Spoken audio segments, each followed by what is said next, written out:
హైదరాబాద్లో ఆహార కల్తీపై H past ఉక్కుపాదం మోపింది. నగరంలోని హోటళ్లు, రెస్టారెంట్స్లో దాడులు చేసిన హెచ్ పాస్ట్ అధికారులు భారీగా కేసులు నమోదు చేశారు. 100 రోజుల్లో దాదాపు 185 కేసులు నమోదు చేశారు. ఈ దాడుల్లో 121.87 టన్నుల కల్తీ, నాణ్యత లేని ఆహార పదార్థాలను స్వాధీనం చేసుకున్నారు. మార్చి 19న ప్రారంభమైన హెచ్ పాస్ట్ దాడులకు 100 రోజులు పూర్తయింది.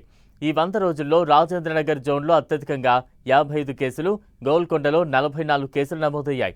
దాదాపు 27 టన్నులకు పైగా నకిలీ అల్లం, వెల్లుల్లి పేస్ట్ను స్వాధీనం చేసుకున్నారు. రసాయనాలతో మగ్గబెట్టిన 25.8 టన్నుల పళ్లను అధికారులు సీజ్ చేశారు. 60 టన్నులకు పైగా చికెన్ వ్యర్థాలు, 15 టన్నుల నాణ్యత లేని చికెన్ మాంసాన్ని స్వాధీనం చేసుకున్నారు. హెచ్ పాస్ట్ అధికారుల దాడుల్లో కల్తీ కోవా, పన్నీర్, పెరుగు, నెయ్యి, క్రీమ్, టీ పొడి భారీగా పట్టుబడ్డాయి.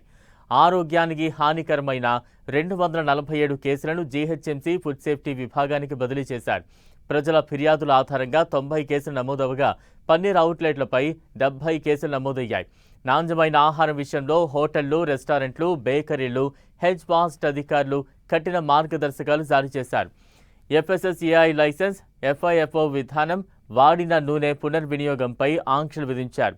కల్తీ మాఫియాపై అవసరమైతే PD యాక్ట్ ప్రయోగిస్తామని సిపి VC సజ్జనార్ హెచ్చరిక జారీ చేశారు. ప్రతిరోజు సగటున 15 కల్తీ ఆహార ఫిర్యాదులు అందుతున్నట్లు వెల్లడించారు.